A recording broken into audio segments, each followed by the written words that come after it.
Welcome to NTD News Today. I'm Kevin Hogan. Let's take a look at our top stories. Texas is pushing back, defending sending busloads of illegal immigrants to D.C. on Christmas. That's after being criticized for allegedly abandoning people in freezing temperatures. States' rights versus executive orders. We have more on how some GOP-controlled state legislatures are looking for ways to resist. A Maricopa County judge ruled against gubernatorial candidate Kari Lake on Saturday, but Lake won't back down just yet. She has filed an appeal. A flight cancellation calamity. Southwest continues to cancel flights through the week, stranding customers, and it's drawing the ire of the federal government. New court documents in the FTX scandal. They say founder Sam Bankman-Fried took millions from his trading firm to buy stock. We hear analysis on potential criminal activity involved.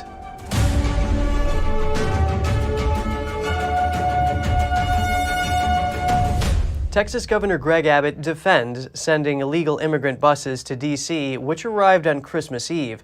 And President Biden responds to border policy Title 42 staying in place for now. Texas sent 3 busloads of illegal immigrants to Vice President Kamala Harris's home on Christmas Eve. Temperatures were in the teens, which led to the White House declaring it a cruel, dangerous, and shameful stunt. A spokesperson for Governor Abbott responded saying President Biden's border policies are to blame and that the immigrants signed voluntary consent waivers upon boarding, agreeing to the destination. She said instead of their hypocritical complaints about Texas providing much-needed relief to our overrun and overwhelmed border communities, President Biden and Border Czar Harris need to step up and do their jobs to secure the border, something they continue failing to do. Back in April, the governor took a similar stance. They've been dumping large numbers of migrants in cities up and down the border, leaving the cities to grapple with challenges they don't have the capability of dealing with. They themselves have been putting these migrants on buses to San Antonio. So I said, I got a better idea. As opposed to busing these people to San Antonio, let's continue the ride all the way to Washington, D.C. On Tuesday, Governor Abbott tweeted that so far, Texas has bused over 15,900 migrants to sanctuary cities. We're providing relief to local communities overwhelmed by President Biden's open border policies. His spokesperson in her statement added that the federal government is processing and leaving immigrants in Texas border towns like El Paso, which recently declared a state of emergency. In an interview published Tuesday night, the mayor of El Paso reacted to border policy Title 42 staying in place, saying the city will continue to take care of those coming in. We'll make sure that we treat them and we take care of them. We want to get everybody off the street to make sure they don't have any additional risk on themselves or anyone else.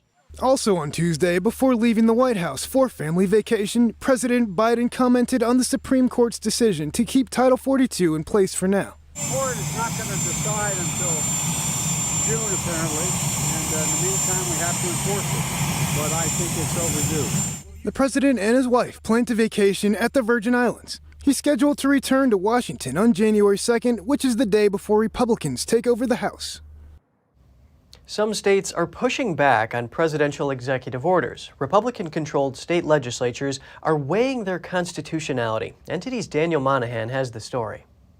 Executive orders are directives issued by the President of the United States. Article 2 of the United States Constitution affords presidents broad executive authority. It allows them to use their discretion to decide how to enforce the law or to manage executive branch resources and staff. However, some GOP-controlled state legislatures are looking for ways to resist them. Representative Brian Seitz of Missouri is sponsoring a bill that would require state lawmakers to analyze executive orders and potentially to even ignore some of them. Under his proposed House Bill 174, the Missouri House must review all such orders not affirmed by a congressional vote. Seitz says the aim is to determine if they truly are constitutional. Seitz stated, quote, "I am a firm believer in states' rights and am very concerned about losing our authority to federal overreach." Since President Biden was sworn in as president in January 2021, similar bills have been introduced in at least 9 other Republican-controlled state legislatures.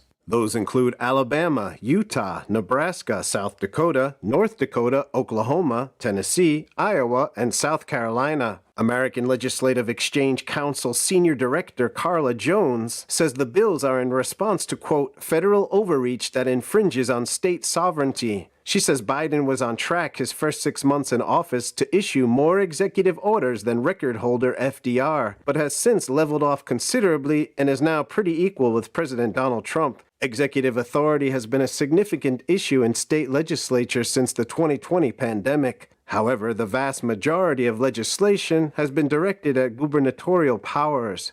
Daniel Monahan, NTD News. Arizona gubernatorial candidate Kari Lake has filed an appeal. She is contesting a Maricopa County judge's ruling to dismiss her lawsuit challenging the midterm election results. Lake filed a notice of appeal with the same Arizona Superior Court judge on Tuesday to challenge the dismissal of her case. Lake will also seek a direct review by the Arizona Supreme Court. Judge Peter Thompson first ruled against Lake's election case on December 24th, confirming the election of Katie Hobbs as Arizona's governor-elect. On December 27th, Thompson denied a request from Hobbs in Maricopa County to sanction Lake and her legal team over the lawsuit. The judge ruled that while Lake didn't meet the burden of providing evidence of her election-related claims, her lawsuit didn't meet the standard for imposing sanctions. Pennsylvania's top elections official fully certified results from the November vote late last week. That's after recount petitions in some counties delayed the process. The final tally was issued about 2 weeks before members of U.S. Congress and state lawmakers were due to be sworn in. The inauguration of the state's next governor will be held later in January. Recount petitions in at least 27 of the state's 67 counties caused delays as some county elections boards waited until litigation was resolved before sending in their certifications. There were concerns about election-related issues across the state, namely in Luzerne County after officials ran out of paper on Election Day. GOP House candidate Jim Bognett issued a statement saying the county should not have certified results due to polling day issues. The Supreme Court is scheduled next week to look at a case from Florida. Former President Trump, Florida, and 16 other states have a request for the court. They wanted to consider whether states have the power to regulate social media companies' content moderation. The case pits the right of individual Americans to express themselves freely online against the right of social media platforms to moderate content. Lawyers say both rights are protected by the First Amendment, so the Supreme Court needs to weigh in to resolve the conflict. Republicans and conservatives have complained for years about being censored by the platforms. In the case at hand, Florida is appealing a ruling that blocked portions of a bill that requires policy transparency and protects user access to platforms. Upon signing the bill, Florida Governor Ron DeSantis said, quote, "If big tech censors enforce rules inconsistently to discriminate in favor of the dominant Silicon Valley ideology, they will now be held accountable." The popular China-owned video app TikTok has been banned from all U.S. House of Representatives managed devices. The move imitates a law soon to go into effect banning the app from U.S. government gadgets. The House stated the app is considered high risk due to a number of security issues and must be deleted from all devices managed by it. The new rule follows a series of moves by U.S. state governments to ban TikTok from government electronics. As of last week, 19 states have at least partially blocked the app from state-managed equipment. There are fears that the Chinese regime could use the app to track Americans and censor content. The U.S. House sent a message to staff saying anyone with TikTok on their device would be contacted about removing it, and future downloads of the app were prohibited. U.S. lawmakers have put forward a proposal to implement a nationwide ban on the app. The Senate Judiciary Committee is choosing not to confirm a judge nominated by President Biden. The judge is known for releasing a convicted criminal involved in the shooting death of a boy. Biden nominated Judge Todd Edelman to the U.S. District Court of Washington, D.C. in September. Edelman currently sits on the district's Superior Court. During his nomination hearing, Edelman was questioned about his decision to release Christian Wingfield, a convicted criminal, in 2020. Shortly after his release, Wingfield was involved in the death of an 11-year-old boy. Judge Edelman failed to gather enough votes in the committee. His nomination will expire when the current Congress ends. The federal government is investigating Southwest Airlines. They want to find out why the company lagged so far behind other carriers during the holiday winter storm. The airline has canceled more than 12,000 flights since Friday and says it will operate at roughly a third of its capacity for the next several days. NTD's Jeremy Sandberg has more on the cancellation catastrophe. You ain't going nowhere. You ain't going nowhere. Southwest Airlines continued to cancel flights on Tuesday. Around 2,600 more flights were scrubbed on the East Coast by late afternoon. According to the flight tracking service FlightAware, that accounts for over 80% of the roughly 3,000 trips canceled nationwide on Tuesday. Aside from cancellations, many wary travelers were faced with the challenge of finding their luggage. Thousands of bags have piled up in airports around the country, waiting for their rightful owners to claim them. Some customers are more understanding than others. I think it's a time to be kind and generous, and it is what it is. So I'll stand, I'll wait, and it'll show up when it shows up. Southwest didn't want to pay for anything. They didn't want to reimburse me. They didn't want to put me in a hotel, so I dished out extra money to fly with American Airlines, and I finally got here. The cancellations left many passengers stranded who don't have it in their budget to switch to another airline.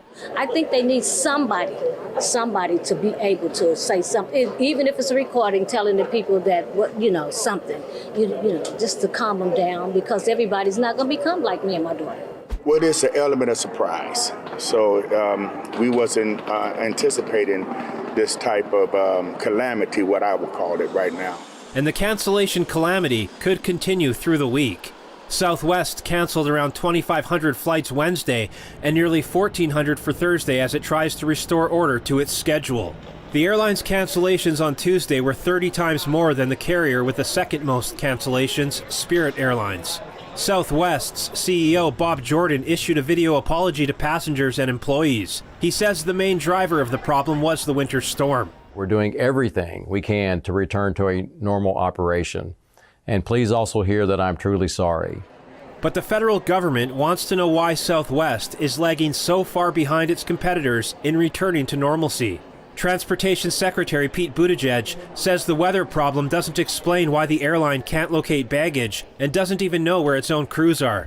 As I'm looking at the different airlines, most of them are in the low single digits in terms of cancellation rates, averaging about 5% for all of the other airlines. For Southwest right now, we appear to be north of 70%.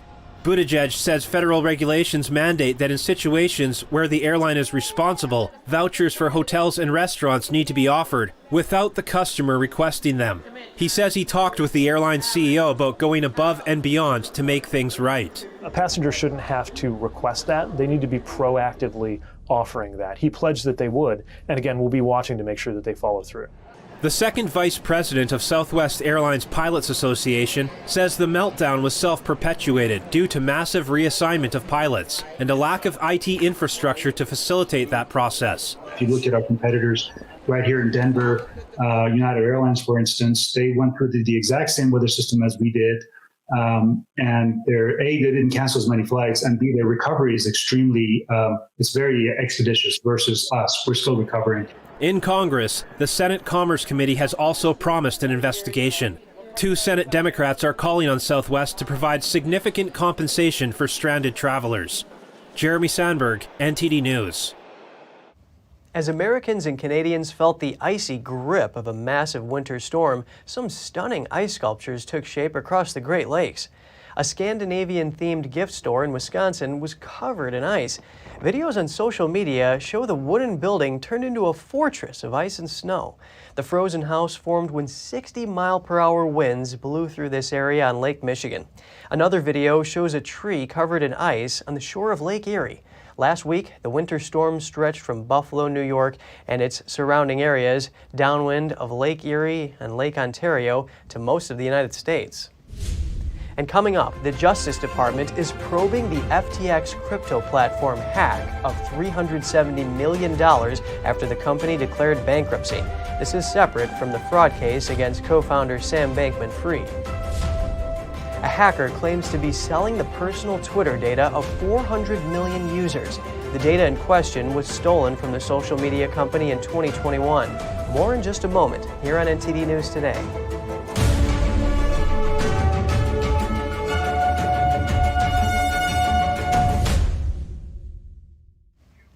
Federal prosecutors are investigating an alleged cybercrime that drained more than $370 million from crypto exchange FTX hours after it filed for bankruptcy. The Justice Department criminal probe into the stolen assets is separate from the fraud case against FTX co-founder Sam Bankman-Fried. FTX filed for bankruptcy last month, and Bankman-Fried stepped down as chief executive after traders pulled billions from the platform in 3 days, and rival exchange Binance abandoned a rescue deal. The Justice Department accused Bankman-Fried of causing billions of dollars of losses. The FTX collapse has fanned fears about the future of the crypto industry after the beleaguered exchange outlined a severe liquidity crisis. FTX customers filed a class action lawsuit against FTX and its former top executives on Tuesday, seeking to recoup some of the company's dwindling assets. New developments in the scandal involving cryptocurrency exchange FTX. It has a lot of moving parts and complicated backstories, so I wanted to learn more about its inner workings. We hear from a man who was recently named one of the 25 rising stars in tech by Crain's Chicago Business. Joining us now for analysis is Robert Salvador, CEO of DigiBuild, which develops construction software utilizing blockchain technology. Robert, it's really great to get your perspective on this scandal. Absolutely. Thanks for having me, and happy to talk about it.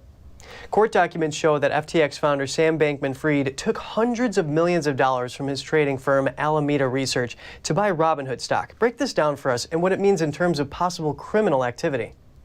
Sure. So basically, Sam Bankman-Fried was the CEO of a crypto exchange called FTX that really rose to the top of the crypto world the last 2 years. And what ended up happening was SBF and the company FTX was taking customer funds where customers thought they were buying cryptocurrency, and they were storing or giving money to a crypto exchange to give them cryptocurrency.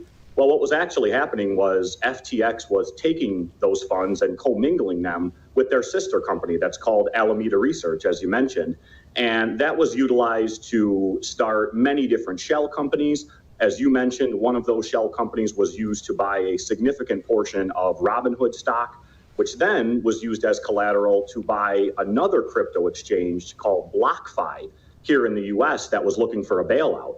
So BlockFi thought they got a bailout when really it was just more fraud taking place at a much higher level. So what we're seeing right now with Sam Bankman-Fried and FTX really is one of the biggest stories in financial crimes in history. It may go down as the biggest financial crime in history.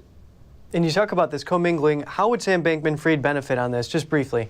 It's no different than in business if you received a check from a partner to buy some sort of inventory, and you took that check, and instead of buying inventory, you went and bought yourself a car or started your own business with money that was supposed to be for your business, for a specific business. So commingling those funds was massive fraud, and many retail investors and citizens here in the United States were impacted by it in a significant way. Well, Robert, thanks for simplifying this for us. CoinDesk later reported that Alemada took out a loan from the firm, pledged those exact same shares, bought as collateral. Can you simplify for us what the implications are of this? So Alemada was a trading firm that was a high-frequency trading firm, kind of like you see on Wall Street, that makes money by making thousands of crypto transactions per second. They make a few bucks on the margin, kind of similar to what happens in TradeFi and Wall Street and all that. Well, that's a very dangerous game. That's a high volatility game. So Alemada kept losing and kept basically they get margin called. So they would have to pay out all of their lenders and all of their creditors or debtors. Well, what happened was Alemada started taking funds from FTX, user funds that were supposed to be protected, user funds that were supposed to be separated at FTX. So basically it was one pile of money and two companies were using it. And then, as you mentioned, they cross-collateralized things like Robinhood stock. So they showed an account in a ledger and said, look, I have millions of dollars in this ledger. So because of that, let me buy Robinhood stock. And obviously Robinhood, on credit, thought they were good for it. let them buy all this stock, and it turns out the collateral wasn't there. Now this stock is at the center of this controversy because many of these people who are owed money, both companies and individuals, are trying to go after that Robinhood stock as a way to recoup their losses. Because as you know, there's over a $10-15 billion hole in the FTX funds. So people who are owed money are looking for any way they can to recoup some of that. Well, thank you so much for breaking down this really complex scandal. Robert Salvador, CEO of DigiBuild, very good to have you on the show today. Thanks so much for having me. It's a pleasure. A man is accused of trying to steal $110 million by rigging the Mango Market's cryptocurrency exchange. Prosecutors have filed criminal charges of commodities fraud and manipulation. According to a legal complaint, Avraham Eisenberg's trades related to Mango's crypto token enabled him to withdraw $110 million in cryptocurrencies from other investors' deposits. The complaint said by being on both sides of the transaction, Eisenberg artificially inflated the price of Mango's crypto token relative to stablecoin. That allowed him to borrow and then withdraw $110 million of different cryptocurrencies. Mango soon began negotiations with Eisenberg and reached a settlement to recoup $67 million. Eisenberg claimed responsibility for the trading. He also tweeted that he believes all his actions were legal, using the protocol as designed, quote, even if the development team did not fully anticipate all the consequences of setting parameters the way they are. And another leak of personal information on Twitter. A hacker says he is selling the personal data of Twitter users. The hacker claims to be selling the public and private data from more than 400 million Twitter users that was stolen in November 2021. It was allegedly stolen by exploiting a vulnerability that was not fixed until January 2022. Although Twitter fixed the problem, it appears that multiple hackers were able to steal enormous amounts of private information from users before it was addressed. That data contained information from users, including their emails, usernames, account creation dates, and phone numbers. It includes data from 37 celebrities, politicians, journalists, corporations, and government agencies. For much of 2 years, Tesla buyers who waited months for delivery of their new cars had two options: keep the coveted electric vehicle or sell it at an even higher price to a buyer with less patience. But the days of the Tesla flip may be numbered. That's because prices of used Teslas are falling fast, even faster than those of other car makers. Here's the story. The average price for a used Tesla in November was almost $56,000, down from a July peak of more than $67,000. That's a 17% drop, while the overall used car market posted a 4% drop during that same period, according to data from Edmunds. Over the past 2 years, rising gasoline prices helped boost demand for Teslas. The company itself raised prices faster than other brands in order to build its profit margins. But now fuel prices are easing, interest rates are rising, Tesla's output is increasing, and EV competition is growing, causing used Tesla prices to fall faster than the market as demand languishes. The company last week offered a $7,500 rebate on both its Model Y and Model 3, doubling its previous discount on each. Tesla shares have plummeted from almost $400 at the start of 2022 down to about $113 on Tuesday. Last week, Musk said that the, quote, radical interest rate changes have increased the prices of all cars, new and used, and that Tesla potentially could lower pricing to sustain volume growth, which would result in lower profit. AMC Entertainment Holdings CEO Adam Aron is declining a raise next year as the theater chain operator sees a sharp drop in share value. He said in a series of tweets that he does not want more when shareholders are hurting. He urged other top AMC executives also to forego their hikes. Aron earned $18.9 million in 2021. Shares of the company have declined more than 75% this year. The rise of streaming and fewer blockbuster releases has led to less customers and seats at AMC's more than 900 theaters. The company has tried to ride out the pressure by raising cash and taking advantage of the retail interest it got during last year's meme stock rally. Earlier this month, the company said it would raise $110 million in new equity capital through the sale of its preferred stock and propose a reverse stock split. The cinema chain also said last week it was no longer in talks to acquire some theaters owned by now bankrupt Cineworld Group. The Food and Drug Administration says it will prioritize an over-the-counter opioid antidote. It's an effort to mitigate the ongoing fentanyl crisis in the U.S. The naloxone nasal spray has recently been submitted for review following calls by public health experts and the FDA to make it readily available. Drugs on the review fast track can provide significant improvements in the treatment, diagnosis, or prevention of serious conditions. The synthetic opioid fentanyl is linked to tens of thousands of annual deaths in the U.S. A recent bill introduced in California would require the drug on K-12 school campuses after several students overdosed. The FDA is expected to make a final decision by the end of April 2023. Rescuers used kayaks to reach the pilot of a small plane that crashed into an icy creek. The plane crashed near a Maryland airport and began to sink.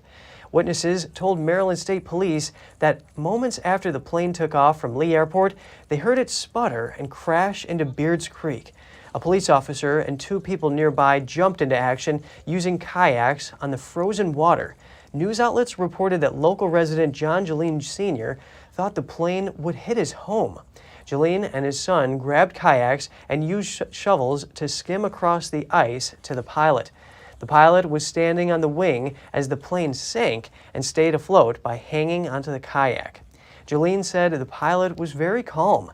He thought hypothermia might have been starting to come on. Department of Natural Resources police arrived on a boat, cut through the ice, and pulled the pilot to safety. He was then taken to a hospital. And still to come, a major car crash in China involving at least 200 vehicles. Authorities say foggy conditions are to blame. And a report sheds light on how COVID-19 tracking tools expand government surveillance on a global scale. We'll have the details when we return.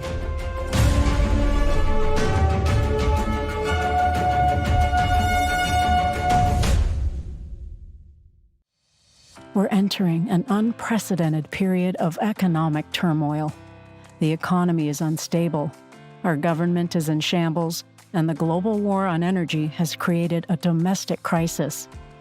Americans need a way to protect their financial future. One way to ensure your wealth in retirement is by purchasing physical gold and silver. We can help.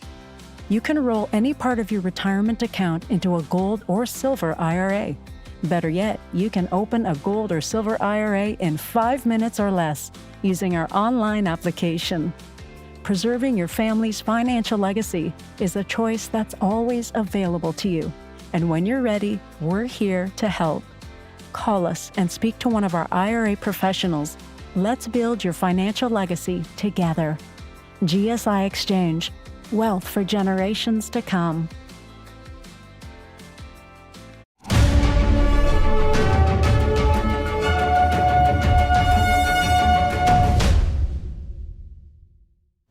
Good to have you back with us. Now turning our attention to China. A major car crash took place there earlier today. It reportedly involved over 200 cars. The crash took place on a bridge in the central Chinese city of Zhengzhou in Henan province.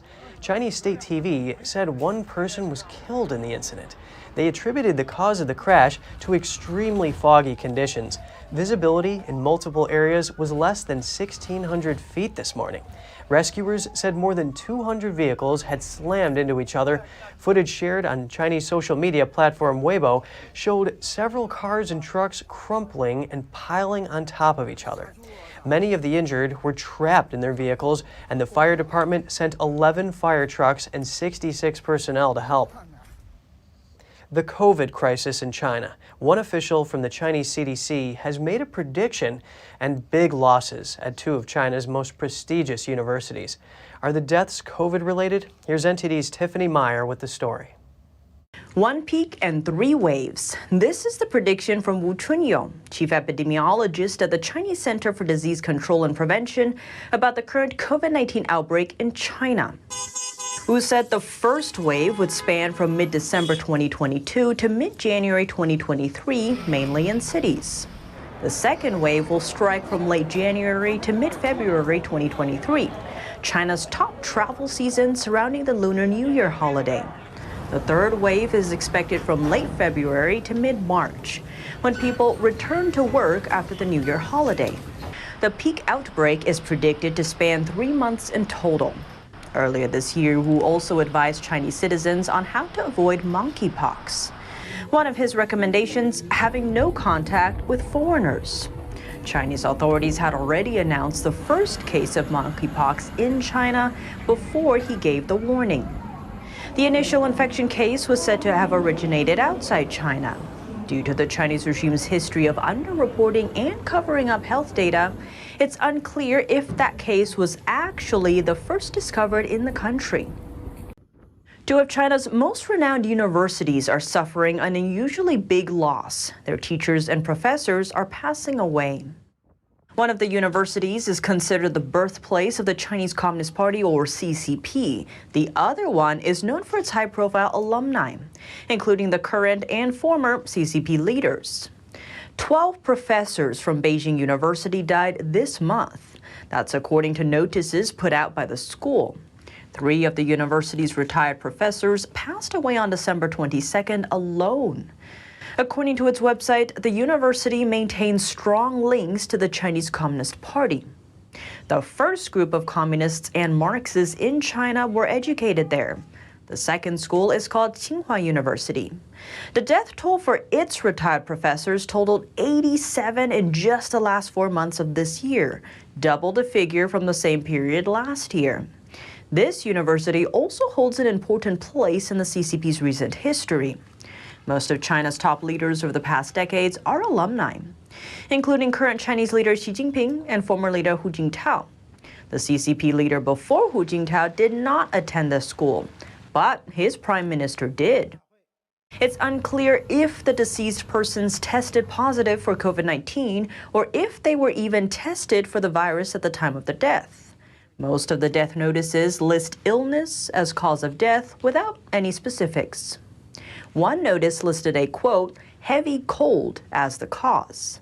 The deceased person was the designer of the 2008 Beijing Paralympic mascot.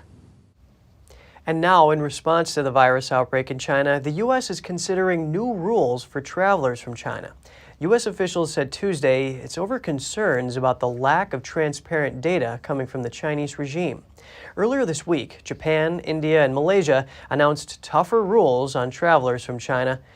And global fears of the COVID-19 pandemic are receding, but new concerns rise over information tracking tools designed to combat the virus. A recent report uncovers how these technologies have helped expand governmental power to silence dissent and target minorities. As the pandemic took hold in early 2020, authorities ramped up the use of tracking tools to contain the virus. Personal health data, photos, and home addresses were widely collected, but an Associated Press report is sounding the alarm over swelling government surveillance built on these tools, citing investigations from around the world. In China, a national health code app has been used to silence dissent. At the core of Beijing's zero COVID policy is a mobile app that generates a personal QR code. Citizens can only board public transportation when their code is green. If they have close contact with individuals testing positive for COVID-19, their code will turn red, meaning they will be confined to their home.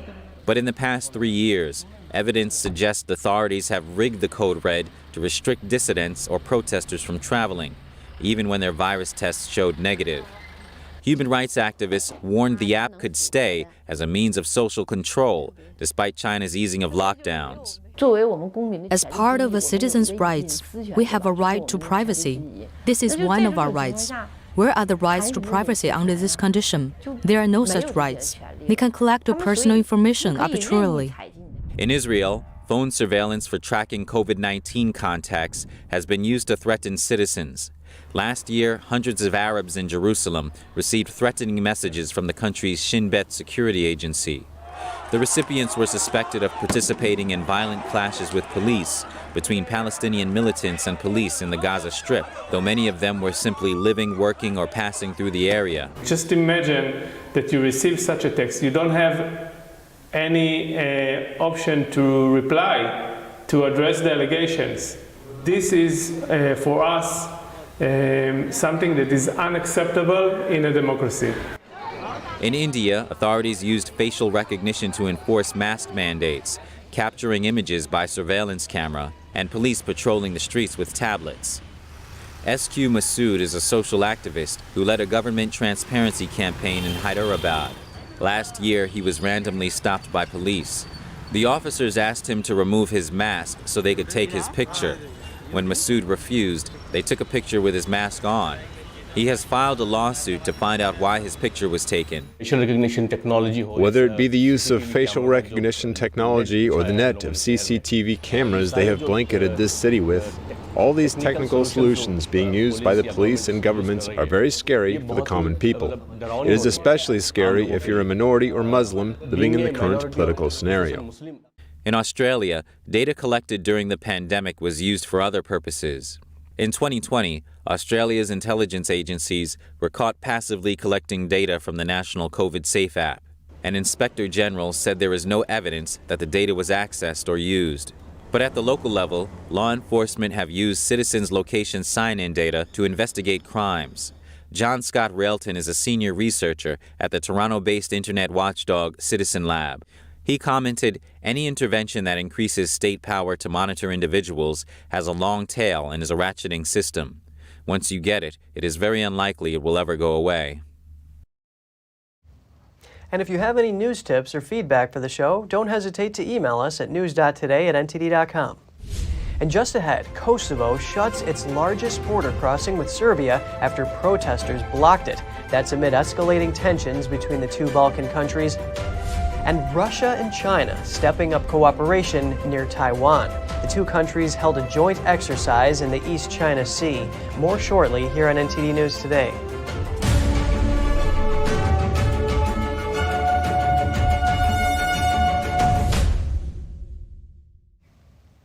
Tensions are flaring up in the Balkans. Kosovo has closed its biggest border crossing with Serbia. This came after protesters blocked the road to reject Kosovo's independence hours after Serbia put its army on high alert. The protesters were ethnic Serbs living in Kosovo. The Maldare entry point is the most important entry point for road freight to Kosovo. Last night, the protesters used a truck and tractor to set up a roadblock near the crossing. Earlier this month, two other crossing points were closed due to similar protests on the Kosovo side. That means only 3 entry points are now open between the two countries. With Western support, Albanian-majority Kosovo declared its independence from Serbia in 2008, but about 50,000 Serbs living in northern Kosovo refused to recognize the government or Kosovo's status as an independent state. They regard Belgrade as their capital. The Kremlin has said it supports Belgrade. Russia and China completed a joint naval exercise near Taiwan today, marking an escalation of their cooperation in the Pacific. It lasted for a week in the East China Sea. The exercises included a drill on capturing enemy submarines with depth charges, as well as firing artillery at warships. It was called the Maritime Interaction 2022 and was carried out in waters off China's Zhejiang province. This is a province close to Taiwan and Japan. The Russian Defense Ministry published video showing a group of Russian and Chinese warships in the East China Sea. It also showed Russian sailors speaking in Mandarin to their Chinese counterparts. According to Russian media, Chinese regime leader Xi Jinping is due to speak to President Vladimir Putin before the end of the year. President Putin is banning oil supplies to certain countries. He signed a decree on Tuesday. The ban will apply to countries that introduce price caps on Russian oil and petroleum products. The decree said the established ban applies at all stages of supplies to the final buyer. The ban on oil supplies will be in effect from February 1st to July 1st, 2023. However, the date of the ban on petroleum products will be determined by the government. Moreover, the head of state can issue a special permit for the supply of Russian oil and oil products prohibited by the document. Western oil sanctions came into force on December 5th. That's after the European Union and Australia agreed to a $60 per barrel price cap on Russian seaborne crude oil. A Russian politician died suddenly in a hotel in India last week. He reportedly criticized Moscow for the war in Ukraine. Indian police are currently looking into his death. Pavel Antov was a member of a regional parliament in Russia. His body was found Saturday at a luxury hotel in eastern India. The man was on vacation there with 3 other Russian nationals. Police said he appeared to have fallen from a terrace to his death. Just a few days earlier, one of his 3 companions was found dead, apparently of a heart attack, at the same hotel. Police are waiting for the autopsy report, but say there are no signs it was a crime. In June, Russian media accused Antov of criticizing the war in Ukraine, which he denied.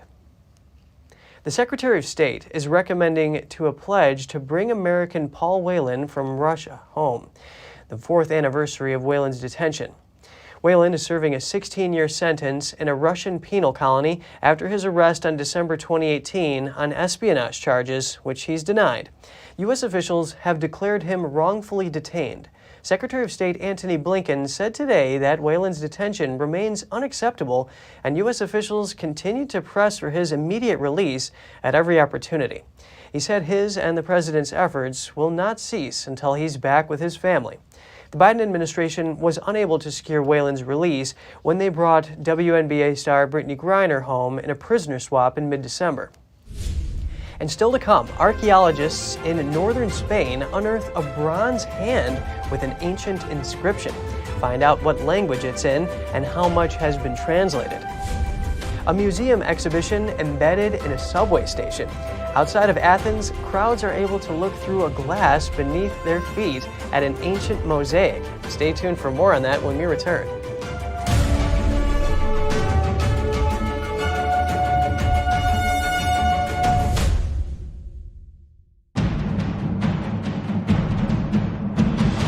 A performance that truly matters for each and every one of us.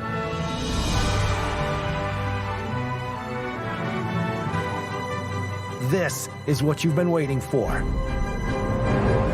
See it at least once in your lifetime. Get tickets now at shenyun.com. The Fixture Pioneer, CGM. Professional AI intelligent fixtures. All-round integration of 4 systems. High precision, high durability, high quality. 2-micrometer repetition accuracy. More than 80 patent certificates. ISO 9001 approved. Precision clamping to meet your every need. CGM has it all. Pride of Taiwan. CGM.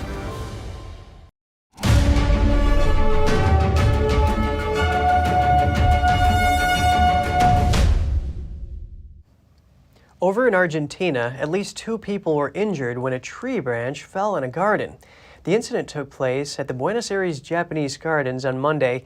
Footage captured by a visitor shows the moment the branch crumpled and toppled down. Visitors who ran out of the way immediately came back to assist those who the branch hit. Local media reported 2 people suffered minor injuries. Investigators in northern Spain have discovered an inscription in an ancient language. It's believed to be the oldest written record of what is now the Basque language. NTD's Andrew Thomas has the details. Archaeologists unearthed a piece of bronze last year with a mysterious inscription. Researchers think it's the earliest known evidence of a written Vasconic language. The dialect was a precursor to the Basque, still spoken in parts of northern Spain and southwest France. The piece is a bronze plate that has the shape of an extended hand and that has text written in Paleo-Hispanic characters and in the Vasconic language.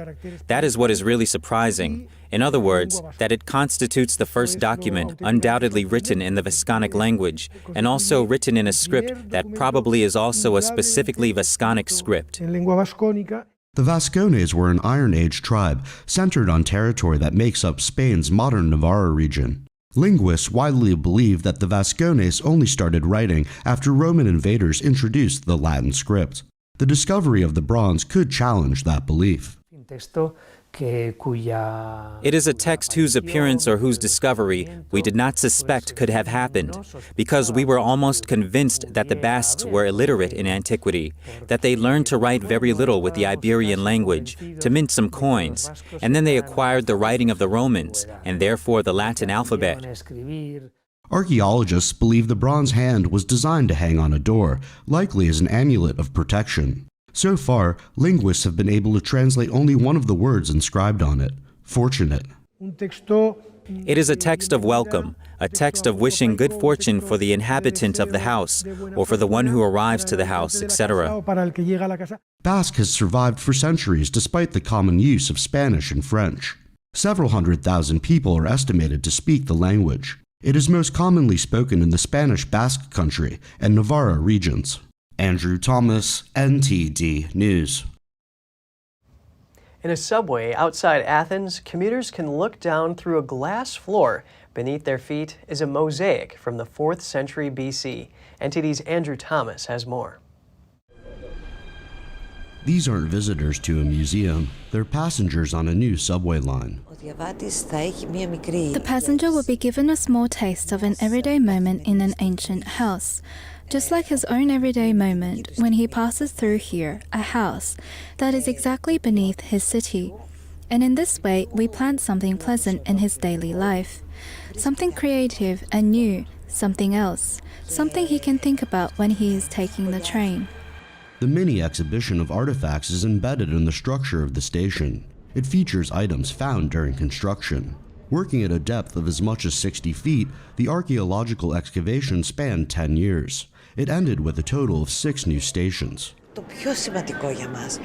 most significant thing for us was that we saw all these small objects, tools, parts of furniture, which we don't know about. And at this moment, we are still not sure what a lot of them are used for. A huge field of research has opened up before us. Evangelos Kolovos is the project director for Attica Metra.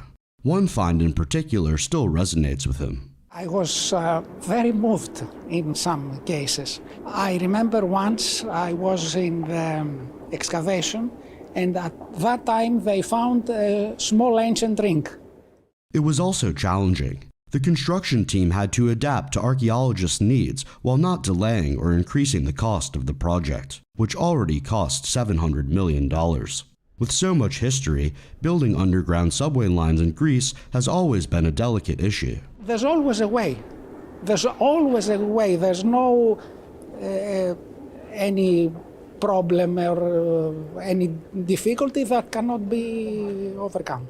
It's a delicate balance between preservation and progress. Andrew Thomas, NTD News. Coming up, we visit a specialist bookshop in London known for its rare antique maps and atlases. And what are some of the children's books worth reading for a family celebration in the new year? We'll be back with more soon here on NTD News.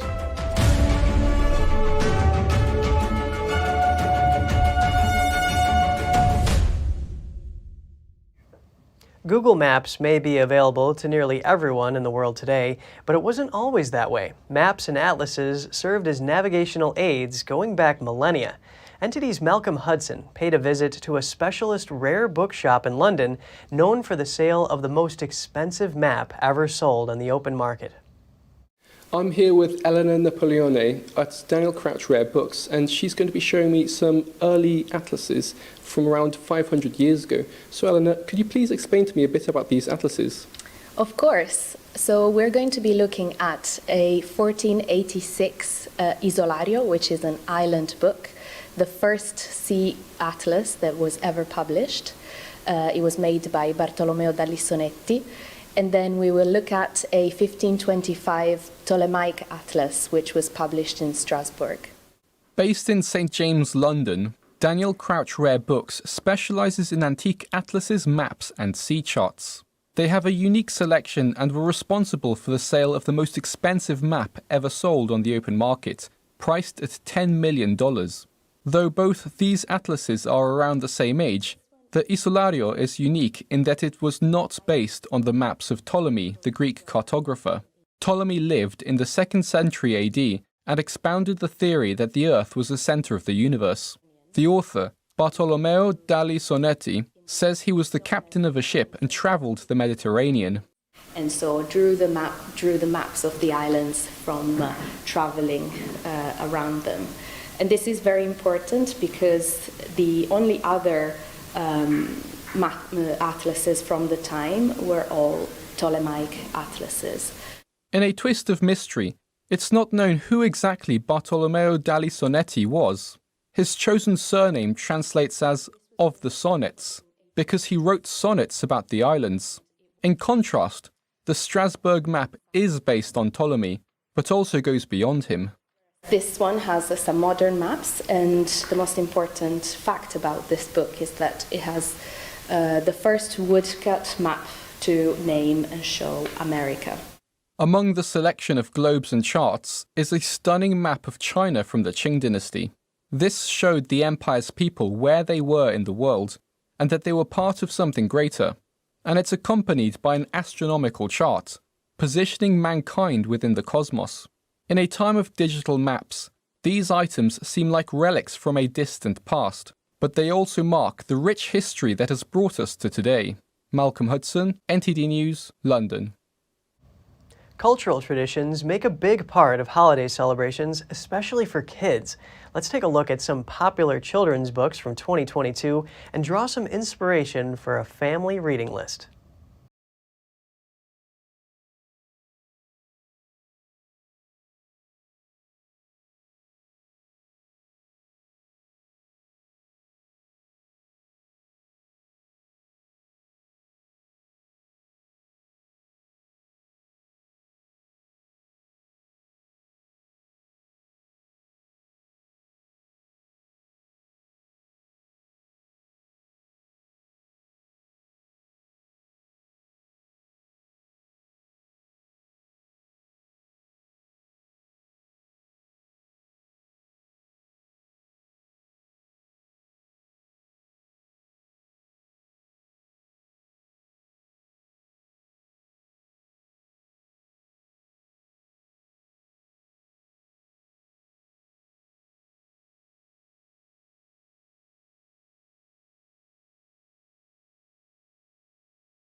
Artist specializing in children's books.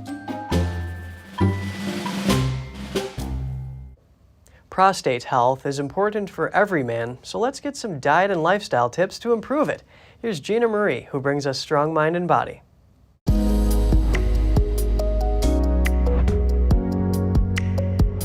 Prostate problems have become one of the biggest health issues for men today. Lifestyle and poor diet are known risk factors for developing prostate problems. All men are susceptible. Remember that an ounce of prevention is worth a pound of cure. Let's look at what to avoid, starting with refined carbohydrates. Avoid white bread, white rice, and sugars. Sugar feeds cancer. That's the problem. Processed foods and seed oils are bad news for the prostate. Stick to a diet mostly of quality organic and non-GMO whole foods. Let's look at nutrition for a healthy prostate. Whole fruit and vegetables contain fiber, minerals, vitamins, and antioxidants to ensure that the prostate stays healthy. Here are just some of the superstars when it comes to prostate health. Vitamin D. This vitamin is extremely important as most of us in North America are deficient. Multiple studies show that vitamin D deficiency is linked to multiple types of cancer, including that of the prostate. Get your vitamin D from safe, moderate sun exposure and a supplement, especially in the winter months. Tomatoes and lycopene. Tomatoes are fabulous for prostate health. They contain an antioxidant compound called lycopene. Most studies and research have shown that men whose diets contain the highest amounts of lycopene have the lowest incidences of prostate cancer. Cooking tomatoes releases the lycopene. Also, be sure to stay away from canned tomatoes and eat fresh whenever possible. The BPA lining of the cans is a concern due to the acidity in the tomatoes. Don't like tomatoes? In that case, try red or pink grapefruit and watermelon. Next is pumpkin seeds and zinc. The mineral zinc is needed in abundance in the male prostate. Zinc deficiency is very common. Zinc in the prostate helps to fight infection, and a deficiency can lead to BPH. It has been shown to shrink an enlarged prostate. A great source of zinc is raw pumpkin seeds. Alternative sources are grass-fed beef and cashews. And let's not forget cruciferous vegetables. Eat more vegetables from the cruciferous family of vegetables. These include Brussels sprouts, cabbage, cauliflower, kale, and broccoli. They contain phytochemicals that appear to be protective to the prostate gland. And let's not forget omega-3s. Omega-3s reduce inflammation in the body and therefore help to reduce inflammation in the prostate gland. You can get your omega-3s from wild-caught salmon. If you don't eat fish, they are also in walnuts and freshly ground flax seeds. My favorite, green tea. Green tea contains an antioxidant called EGCG that helps to fight abnormal cancer cells. Research has shown a link between green tea consumption and lowered risk of advanced prostate cancer. The New Year's Eve ball in Times Square has an update. New Waterford crystal triangles have been installed. They are set to be a key part of the famed ball drop ceremony this year. Every year, millions of eyes around the world turn to the New Year's Eve ball in Times Square, counting down the last few seconds of the year. The crystal ball is 12 feet in diameter and weighs more than 11,000 pounds. The sphere contains more than 2,600 Waterford crystal triangles. The shapes are anchored to an aluminum frame and illuminated by LED lights. The ball is able to display more than 16 million vibrant colors, points, and billions of patterns, forming a spectacular scene on the roof of one Times Square. This year, over 190 crystal triangles have been replaced. The new crystals represent the theme of 2023, the gift of love. You can see these intertwining beautiful love hearts on this, cut on both sides, designed by Irish craftsmen. And this is what's really special about this, and this is part of this brand new theme, greatest gift, the gift of love. We need this after the pandemic. We've all gone through an horrendous 2 years. We've come out the other side of it, and we've come out better. We surround ourselves with love. We've got everything. Each year, Waterford's Irish artisans handcraft these crystals for this special occasion. This year marks the 10th year of the Greatest Gift crystal collections. Since the pandemic outbreak in 2020, in-person viewing of the iconic ball drop has been subject to varying degrees of restrictions, but this year they've all been lifted. The crystal ball will drop from the top of one Times Square on New Year's Eve, ringing in the sparkling start of 2023. That's all for today's program. We're really glad to have you with us. Please send us an email if you'd like to tell us something. We're going to put it on screen. For podcasters, that's news.today@ntd.com. I'm Kevin Hogan, NTD News, New York City.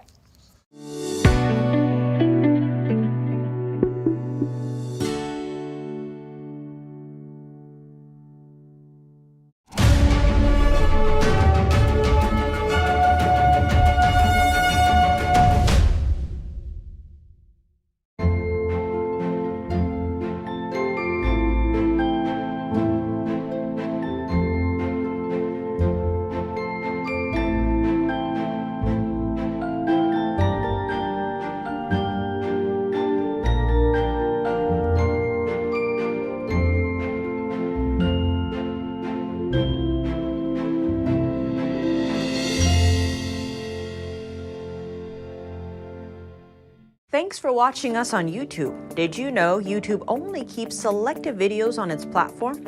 So if you want to make sure you get the full picture, just subscribe to our newsletter. Go to newsletter.ntd.com and sign up. It's free.